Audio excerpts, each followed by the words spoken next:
What's up guys, Cream here from LogicLounge.com. Today we're going to be looking at iOS 6 on the iPhone.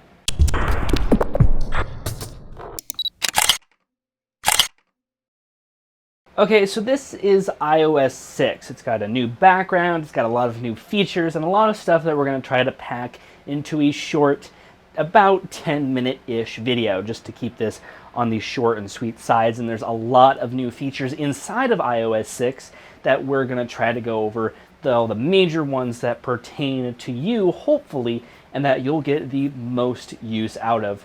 One of the first ones is the new features of Siri. Siri has a lot of new features to be able to look at movie times, game scores, and even places to eat, and use that to her advantage to give you the scores of games, to find you reservations, to even getting the ratings of movies. And we're going to go ahead and demonstrate that to you right now by finding some movies. Siri, find me a movie. She'll go ahead and she'll go find the movie theater closest to me, and she'll with those movie times, she'll actually show me the Rotten Tomatoes score. So actually, Rotten Tomatoes is built directly into iOS 6, and she'll show off all of the movie times. I found quite a number of movies. So she'll find all of that, which is nice. And you can see here she found all of the movies. She found 25 movies with ratings and their scores, and you can see all of those down there. And she can even find you the place as well, get a little synopsis of it, even watch a trailer of it, and you can see the ratings, all the reviews, all that fun stuff that you want to see before you go see a movie, hopefully. Next one is my favorite, if you want to know a score of a game. So let's say you wanted to know the latest Seahawks game score. Well, you can say, Siri, what's the score of the Seahawks game? And if they're not playing a game, she'll just show you the latest score. And you can see here that she's given me the score of last Sunday's game, 7-27, Seahawks won, woohoo. So you can ask her all those questions like what's the score, who won, and she'll repeat them for all of the baseball, basketball, football, hockey, and soccer scores. So you're all covered in those 5 places. The last one of Siri's newest features is actually finding places to eat. So let's go ahead and do that right now. Siri, find me a place to eat. And she'll go out and she'll look at Yelp. I found 15 restaurants. 13 of them are fairly close to you. So she found restaurants for me, and she'll show me the Yelp scores. And if there's any restaurants around me that happen to use OpenTable, she can make reservations for you. So if they're using OpenTable, she can go ahead and make a reservation for 1, 2, 5, 10, 20. Make a reservation for you directly from Siri while you're on the go. So that's really cool, and those are the 3 newest Siri features that people are going gaga about. The last one that we'll talk about here, let's talk about Facebook integration now.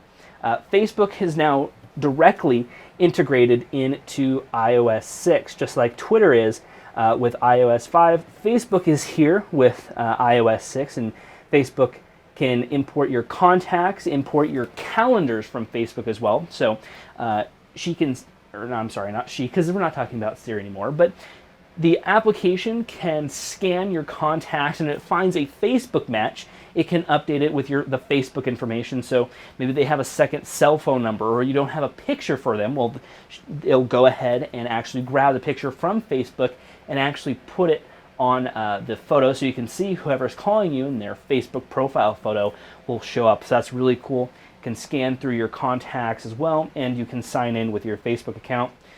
Talking about Twitter once again, just to go over it, if you have multiple Twitter accounts, you can go ahead and add those. And that's really cool for applications now. Don't have to ask you for your Twitter credentials. It can actually just access as iOS 6's Twitter credentials as long as you give it permission, and then it can go ahead and use that authentication. So you don't have it authenticated everywhere and have everything authenticated in different places. One of the coolest features that I found is actually shared photo streams. If you have multiple people that you like to share photos with, well, you can actually have shared photo streams. So we'll go ahead and talk about that. So if you wanted to start a photo stream with a group of people, you press the plus button. You can add people from your contact list in there. give your photo stream a good name, not something that I'm doing, and then you can say whether you want it public on a website or not. So what that's saying is that if you make it public on the website, people can go, who have access, go to iCloud.com and view all of those photos from iCloud.com on their desktop computer. That's a huge advantage for iOS 6, definitely, to do shared photo streams with groups of people like friends, family, and they can like photos. They can also comment on photos as well in those shared photo streams. So that's another one of those biggest things that people really love about iOS 6. And if you do have an Apple TV as well, you can actually view your shared photo stream photos on your Apple TV. So what's not to love about that? Now, another feature that I'm personally really excited about is Passbook. Passbook lets you have boarding passes, tickets, store cards, even coupons in one central location. So for example, I love Starbucks. Passbook will be able to keep my Starbucks card in its Passbook location, and I can quickly open the app, even if I'm in the lock screen, and pay for my drink with using Passbook. So I don't have to take out my wallet, I don't have to shuffle around for the card for the official application. I can get it right there in Passbook. And it's also great for boarding tickets as well, maybe movie, show tickets. You can have all of them in one location. Now it'll take some time for applications to bring in this new feature, but it's gonna be an amazing one, especially when you want to have something right there, right now. And it's also time and location based as well. So if you're in a specific location, it will try to get you what it thinks you need. One of the biggest things also is FaceTime. One of the biggest upsets of FaceTime was not being able to use FaceTime over a cellular network. But now with iOS 6, you can use it over a cellular network. As right now, I think you can use it on Verizon for free, and if you have AT&T, you actually have to pay a fee to use it, but that's kind of up in the air right now. We won't know until iOS 6 gets rolled out.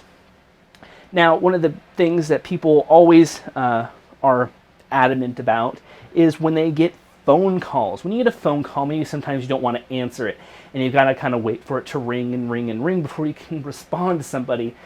Maybe you're busy. Well, you can actually have now native responses inside the phone app. So let's say you were in class and someone tried calling you. You can actually respond to them with an iMessage. So if we go to the phone section here, you can see there's a setting for reply with message, and you can have 3 pre-replied with messages. So you can say like, I'm busy, I'm at class, I'm away, and you can just put them right there and easily ignore calls, send them to voicemail, what have you, really fast and easily if you're not in the optimal time to take a phone call.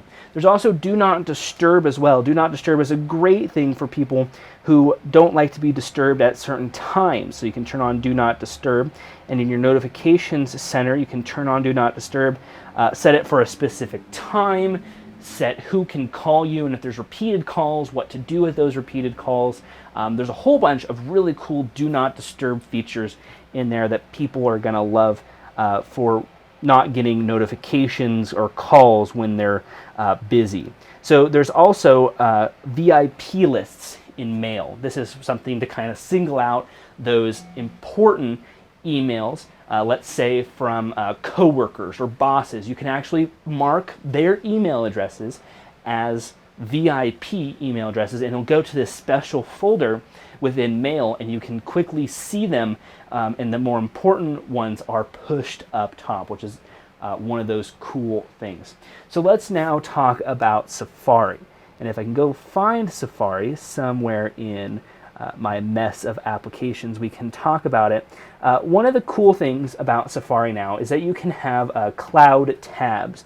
And what cloud tabs are basically, if maybe you're on Safari for your desktop or you're on Safari for your iPad, well, you can actually access those websites that those are on from other devices. So if you're on a website on your computer, well, you can access it from your iPhone with cloud tabs in Safari. So that's really cool, a great feature to know and learn about.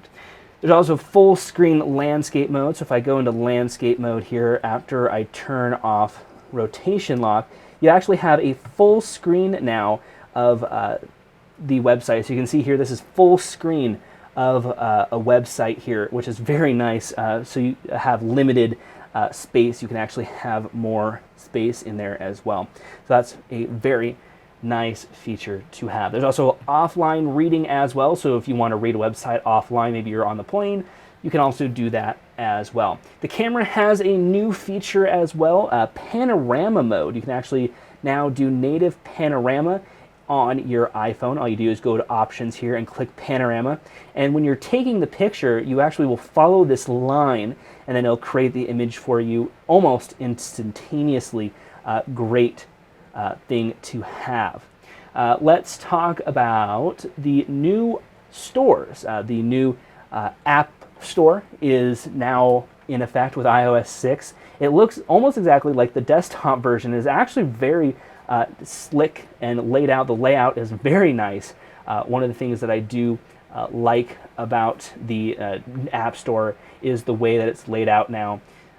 You can see here how it's laid out with features and apps that you can actually scroll through to view what's hot. And if you wanted to search for something, maybe I wanted to search for Twitter.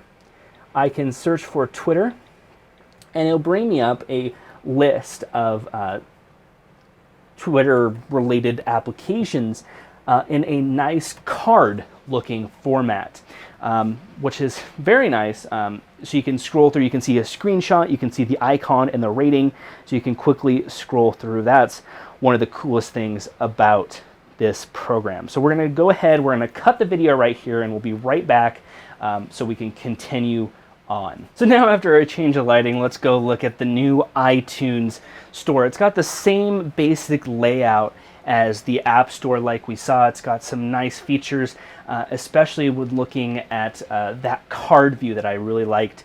It's got the main photo up here with the smaller albums. You can click on the albums and look at them. You can share them. And what's the nice thing is you can actually, when you share them, you can share them with Facebook, Twitter, messages, mail. It's really cool, very interesting as well. When iOS 6 fully rolls out, you'll actually be able to integrate it with Facebook and be able to like things in the App Store on Facebook, which is very cool to actually see and use, so people can get more, I guess, more accurate feedback with liking stuff on Facebook. They also updated iBooks as well. Not a lot to show off, but it's something to mention. So with that, I think we just need to go look at Maps real quick. Maps has a new layout, and it actually isn't even using Google anymore. It's actually using Apple's own proprietary content here, and you can zoom in, and they have a new thing called 3D view. So if I zoom in here close enough, I'll be able to activate 3D view, and 3D view actually gives you about a, I think it's like a 70-degree, 75-degree view of buildings and areas. So I'm in Seattle right now, and if I do, I completely forgot how to do it, but you can actually view buildings in 3D. So I think if you go to like satellite or hybrid mode, and then you load it up, you can actually see these 3D buildings as you're moving around, and you can see exactly where you are. Directions with the new Maps without Google is actually fantastic.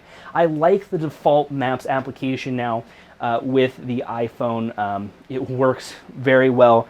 You can see everything clearly. Siri has one of the most accurate directions that I've been doing, and I've been using it for a short while now, but it's actually been very nice to use Siri and getting directions as well. So I think that's it for iOS 6. Lots of new stuff, tons of stuff. I know I probably missed something, but we can just lay out the big basic topics around here. There's Maps, there's all these new features in iOS 6. Tell me, what is your favorite one?